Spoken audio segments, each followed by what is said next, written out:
Hey Lionheart folks, it's Lev. Welcome back to another video. For those of you who are new, I use he and pronouns. My hair is wet because I just finished taking a cold shower. Yes. Today's video, I wanted to rewatch my first YouTube video on my channel and just reflect on it and share my thoughts on it. Like now that over 3 years has passed since I first made that video and uploaded it to this channel. But before then, little update. So I made one of my friends a custom video.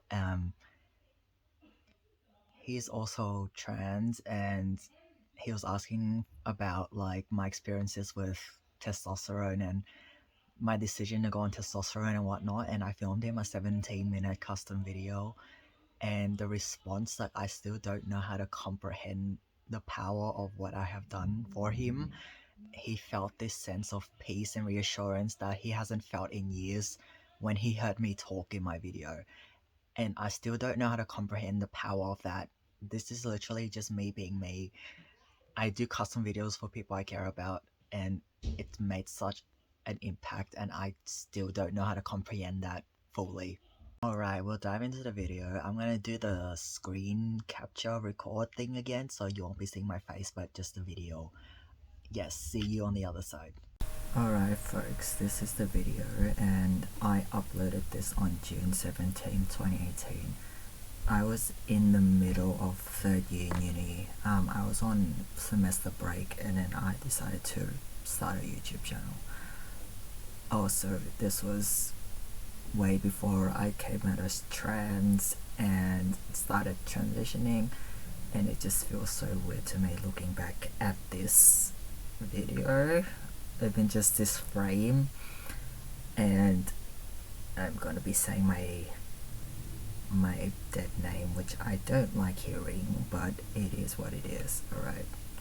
Oh yes, and just some context. So when I started this YouTube channel, I didn't call it Live. I called it Let's Talk About Mental Health, because that was my entire intention of the channel at the time.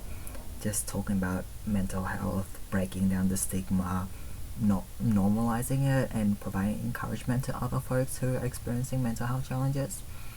I didn't intend for this channel to include making a bunch of films and music and talking about trans experiences and LGBTIQ+ experiences, but I started with the focus of talking about mental health, and it's just sort of grown from there.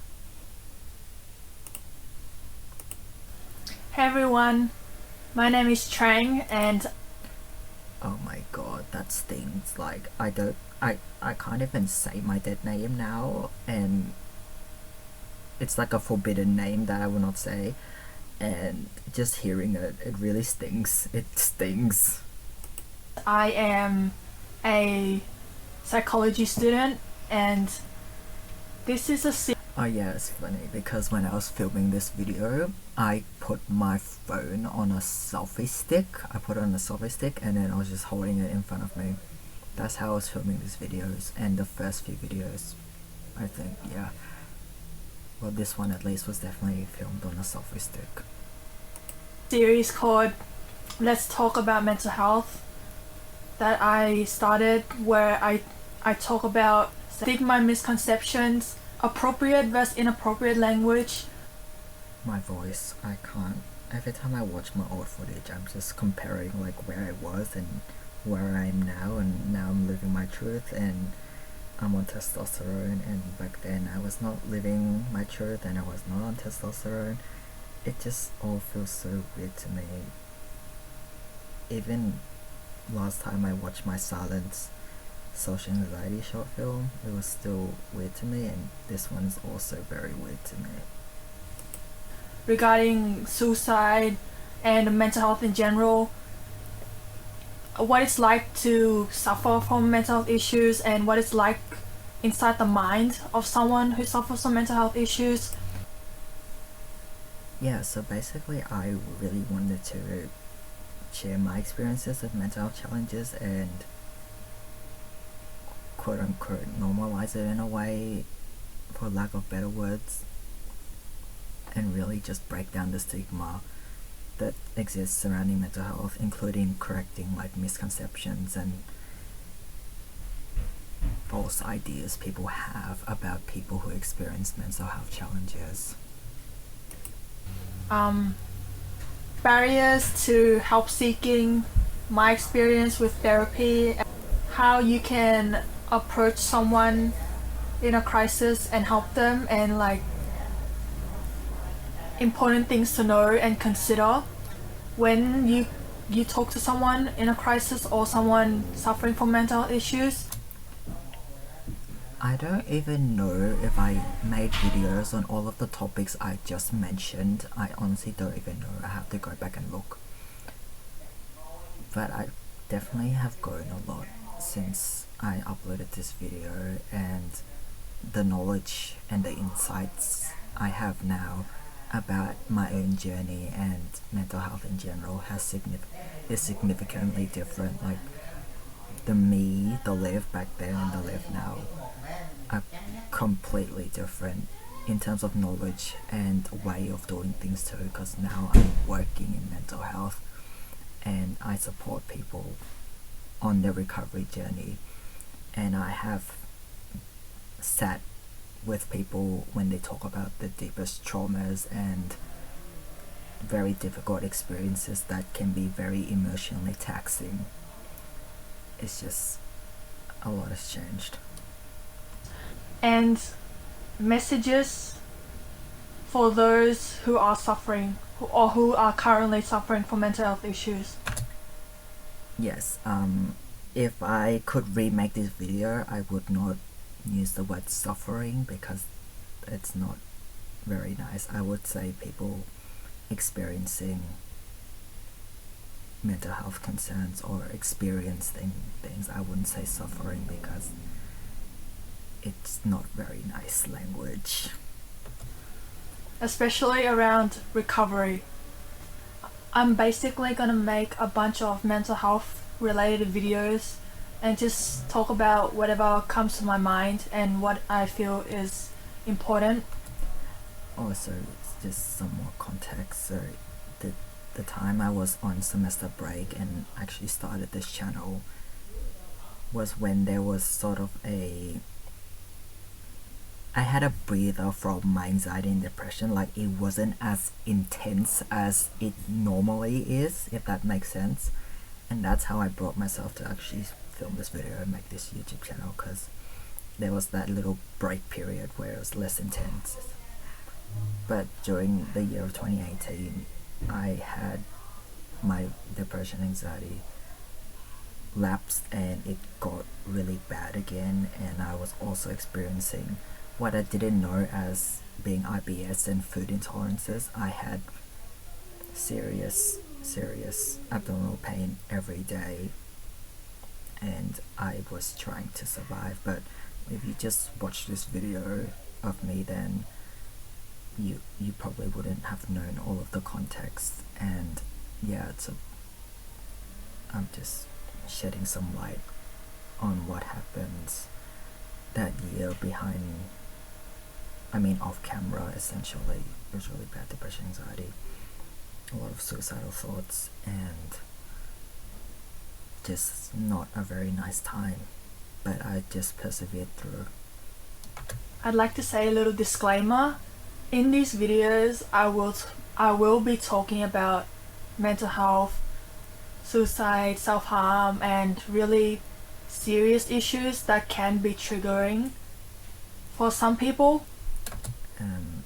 Also on the word triggering, so I did intentional peer support training recently at work, and another term that could be used instead of triggered or triggered is activated, like feeling activated, like the nervous system or whatever it may be.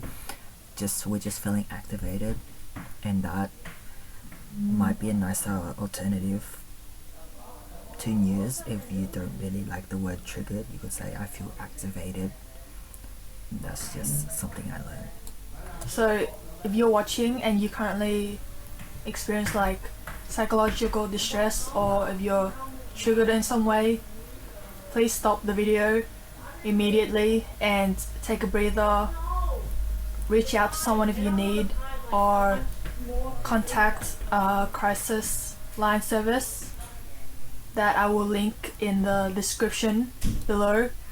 For context, I only linked crisis line services in Australia because that's where I live.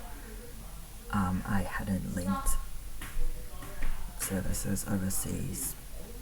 That's just more context.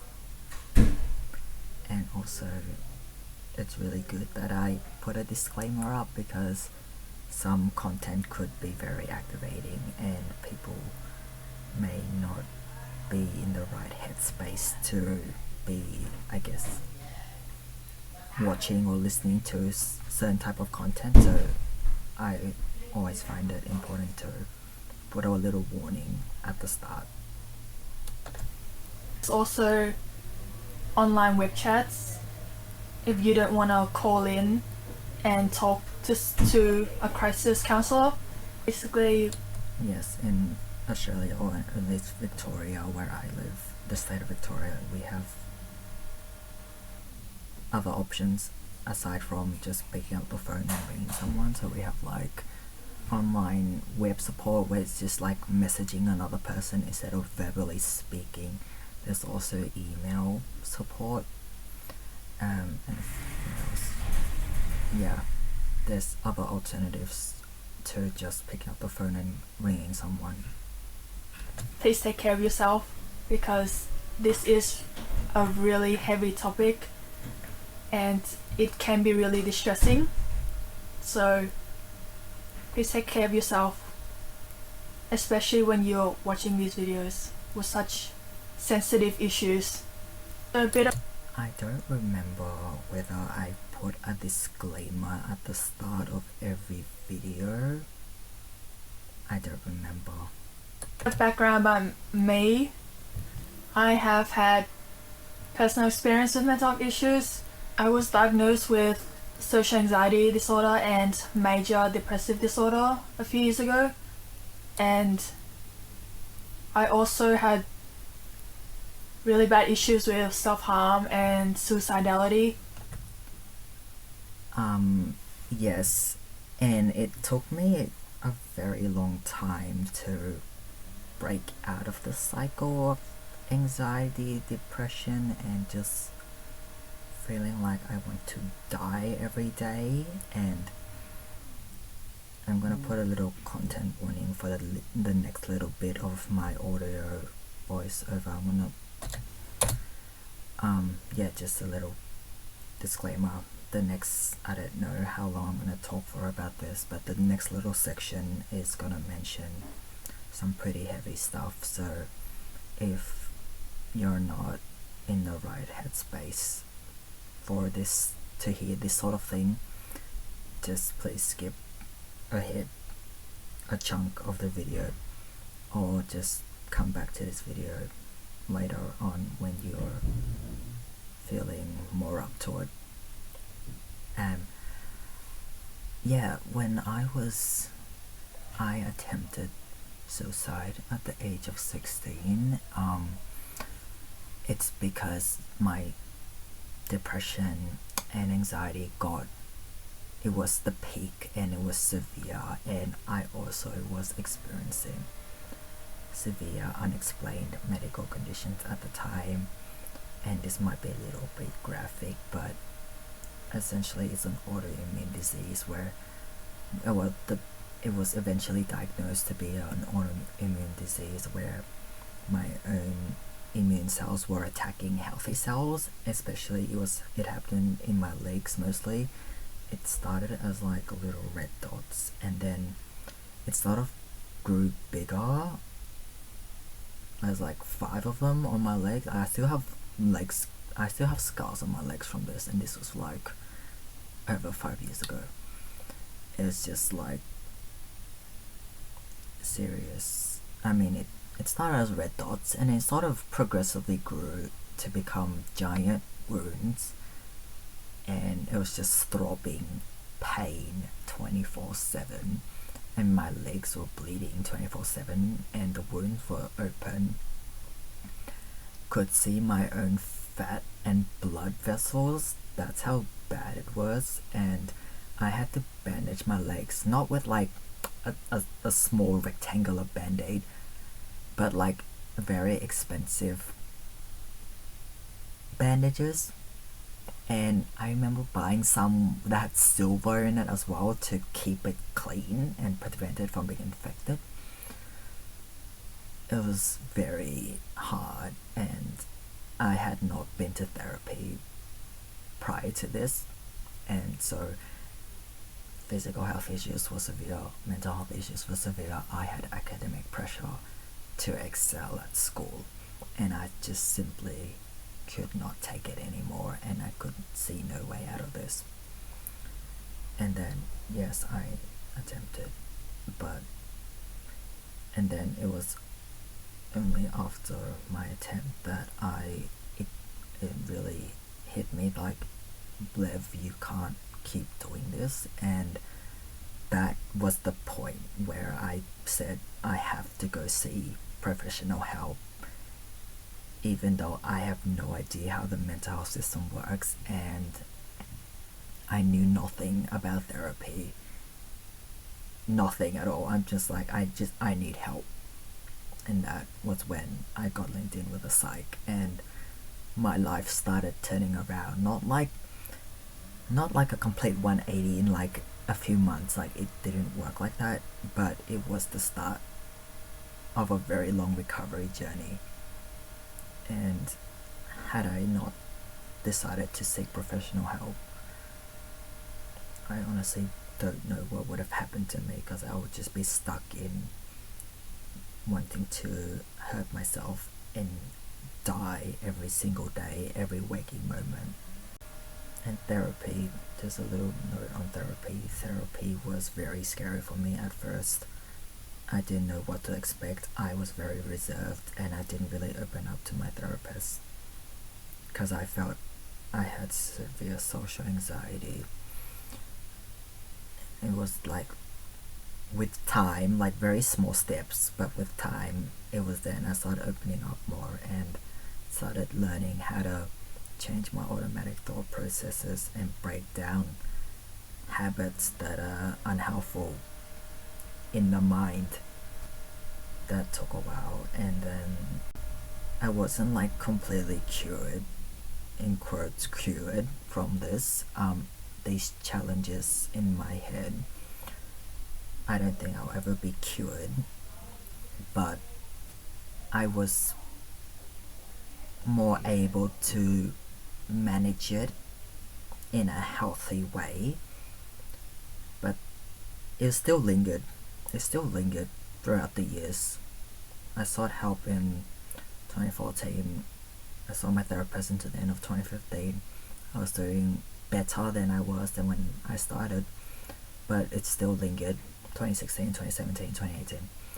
It lingered, and it was in 2018 that I lapsed into serious depression, anxiety again, with the very unhelpful thoughts of hurting myself and all of that. And that's when I went back to my psych and saw her again. And I was really reluctant to go back to my psych, because I told myself, Lev, you've been to therapy before. You should know how to deal with this. You don't need to go to a psych again. I felt ashamed of going to see a psychologist again because I already been before, and I'm like, I should know how to deal with this.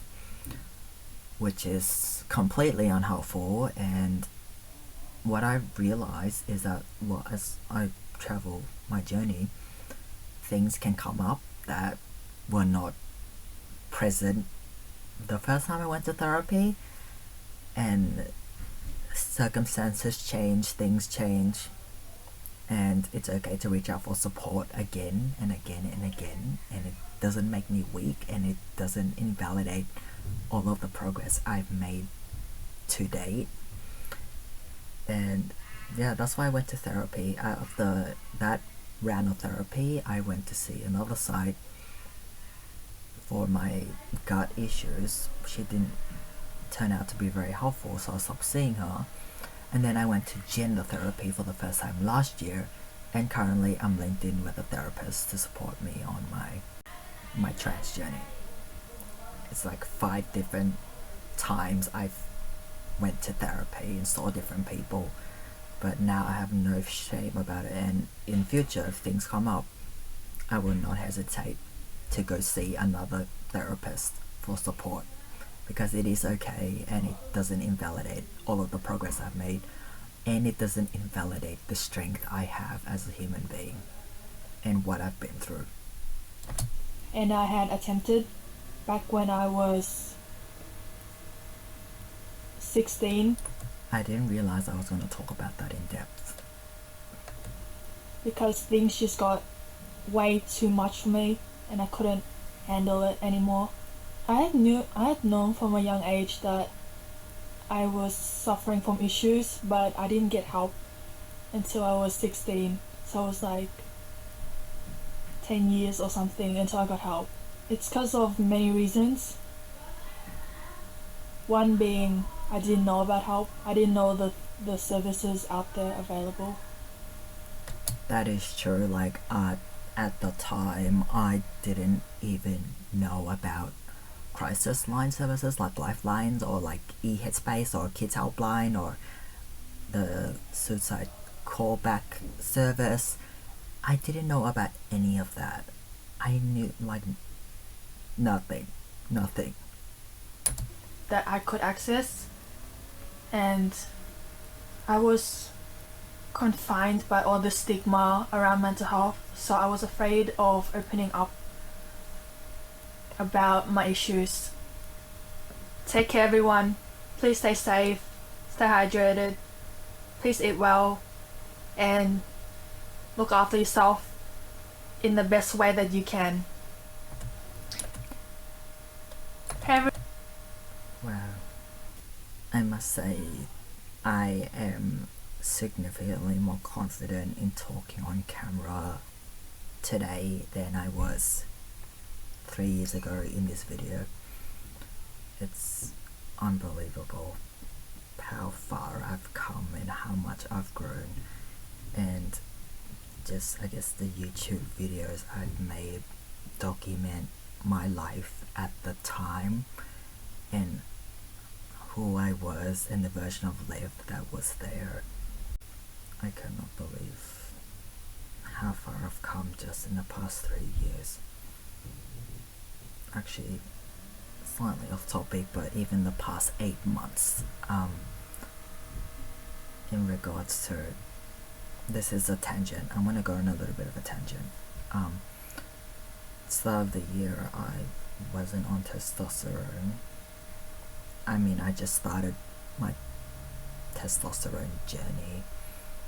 I was still scared of a lot of things, and I was confident in my trans identity, but I wasn't as confident as I am now, and just having fear in some areas of my life dragged everything downhill.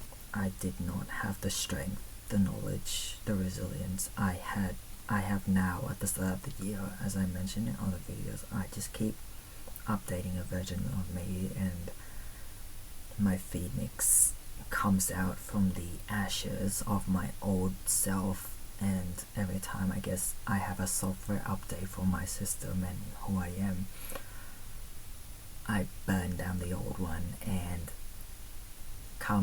then a phoenix comes out of the ashes of the old version of me. And I also think at this time when I was making videos, I think I put a lot of pressure on myself to, I guess I put pressure on myself to get it right in what I say, and I think that fear of and that pressure of just trying to get everything perfect really hindered me from talking the way I do now, which is like I just record, talk free flow, and I cut out parts I don't like, which I don't do that really. Like I mostly leave it. I just cut out the silences and stuff, but I don't talk as fluently and articulately as I do now back then.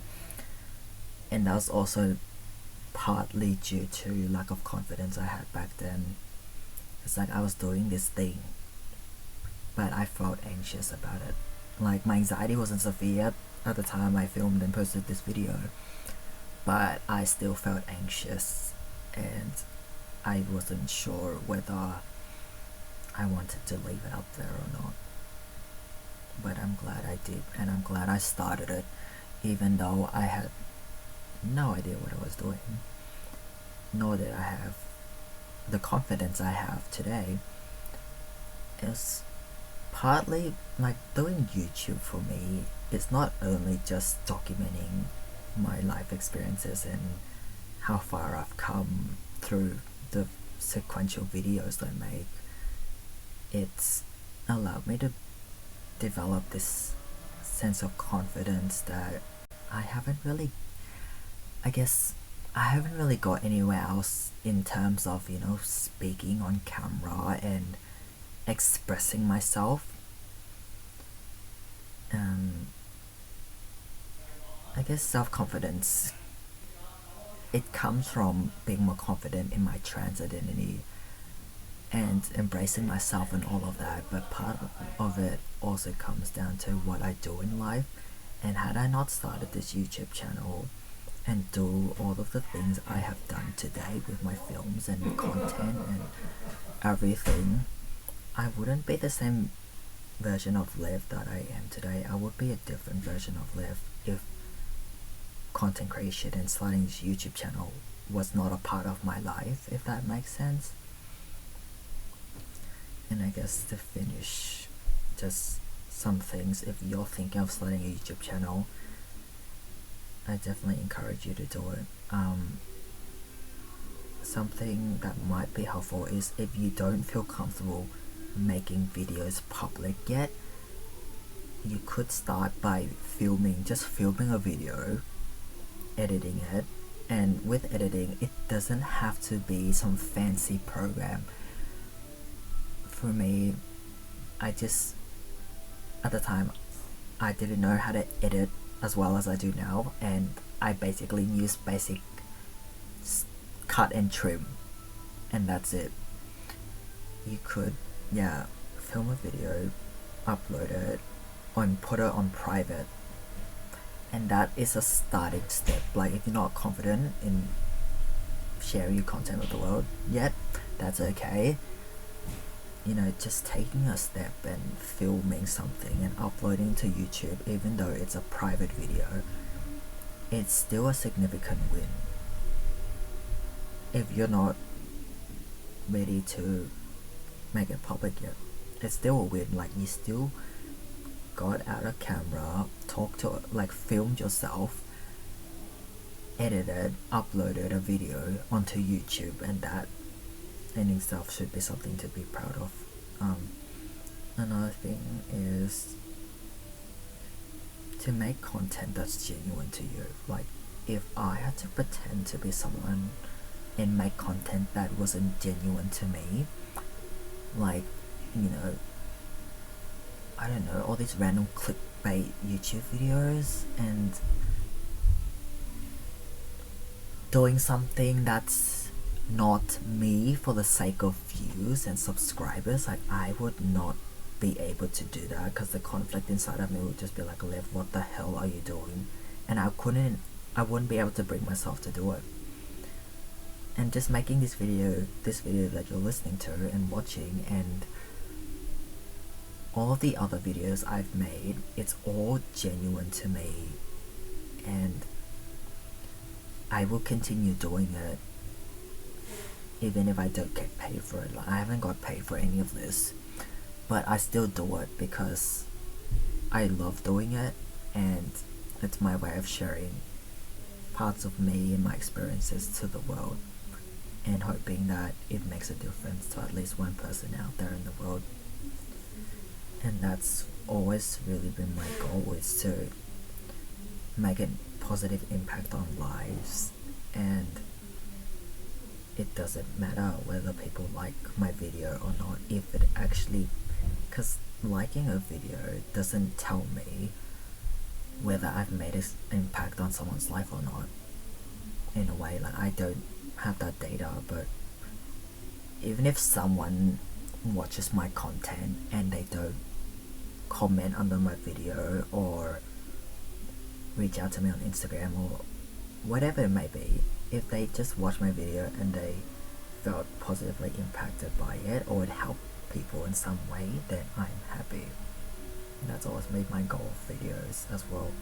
Partly it's me documenting my journey, and the other part of it is to indirectly help others by sharing my experiences and being vulnerable.